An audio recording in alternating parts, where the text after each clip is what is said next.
The best way to leave home isn't with a screaming match. It's with a U-Haul, a best friend, and the cold, hard realization that you owe your captors absolutely nothing. Mark was 22, steady, and hardworking. He had a real job. He paid his own bills. He lived with his parents, but he carried himself with the quiet dignity of a man who understood how the world worked. He wasn't out doing drugs or causing trouble. He was just living his life, going to dinner with me, or crashing at my place after an overnight shift. But to his parents, this wasn't independence. To them, it was an insurrection. They didn't want a son. They wanted a pet. They demanded his location. They insisted on itineraries. They required him to ask permission to leave the house, treating a grown man like a 9-year-old on a tight leash. One afternoon, after Mark had spent a couple of nights at my place, he decided to head back to his parents' house to grab a few things. He walked up the porch steps, slid his key into the deadbolt, and felt it catch. He tried again. Nothing. He looked at his mother standing in the yard, expecting her to laugh it off or explain the mistake. Consequently, when he asked what was going on, she didn't offer an apology. She looked him right in the eye and said, "That's something we need to talk about." He was still wearing his work clothes, tired and confused. He asked, "When do I get the new key?" Yet, she refused to answer. She hit him with that same cryptic, manipulative line, "That's something else we need to talk about." She thought she had him. She believed that by physically barring him from his own home, she could force him to prioritize her demands over his own life. She assumed that if she squeezed hard enough, he would dump me, crawl back inside, and surrender his freedom just to get his belongings back. She wanted total, absolute compliance. However, she had vastly underestimated exactly how much a person is willing to sacrifice to stop being treated like a prisoner. Because they turned his home into a locked cage, Mark finally saw the bars for what they were. He didn't fight, he didn't plead, and he didn't negotiate. He turned around and walked away, his mind made up.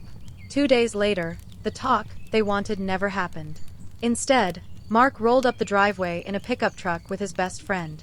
His mother stood there in the yard, watching with a look of stunned disbelief as he marched straight into the house. She hadn't expected him to be so drastic. She thought the lock change was just a little nudge, a way to keep him in line. She was terrified of the consequences of her own game. Therefore, she watched in silence as he went to his room and started systematically stripping it bare. Every shirt, every piece of furniture, every item he had bought with his own paycheck was hauled out and loaded into the back of that truck. She finally found the nerve to ask, "Mark, what are you doing? You can't just leave." He didn't stop moving. He didn't even look back. He just said, "You changed the locks, Mom. You decided I wasn't allowed in. I'm just respecting your decision." He moved in with me that night, and that was when the real work began. The transition wasn't instant. He was like a rescue dog that had been beaten for years. He constantly flinched at loud noises, he apologized for existing, and he walked through life waiting for someone to tell him he was doing something wrong. He was still carrying the ghost of their authority, checking his phone nervously, expecting a text demanding to know where he was. But, as the weeks turned into months, the cage slowly dissolved. He realized that no one was coming to punish him for staying out late. No one was going to berate him for choosing to spend time with me instead of sitting on their couch. So, he began to breathe. He started making jokes again. He started taking up space in the world. He blossomed into an outgoing, funny, and deeply happy man. We're married now. It's a beautiful, solid life. Looking back, those locks didn't keep him in. They just locked the door on a version of himself that didn't know his own worth. Most people spend their lives afraid of drastic decisions, terrified of cutting ties with toxic family. But the lesson here is simple. You can't heal in the same place that made you sick.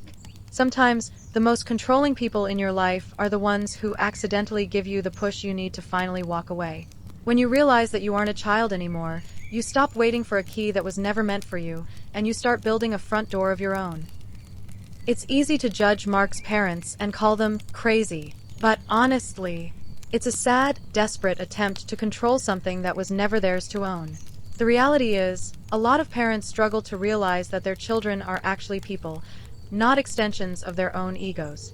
When you start setting boundaries, the people who benefited from you being a doormat are always going to call it drastic or disrespectful. But notice how Mark's mom didn't care about his feelings. She only cared that her leverage was gone. If you're in a situation right now where you feel like you're walking on eggshells just to keep the peace, take this as your sign. You don't need permission to grow up. And sometimes, losing your place in a toxic house is the only way to find your place in the world. So, I'm curious, have any of you ever had to walk away from a toxic situation only to have the other person act totally blindsided?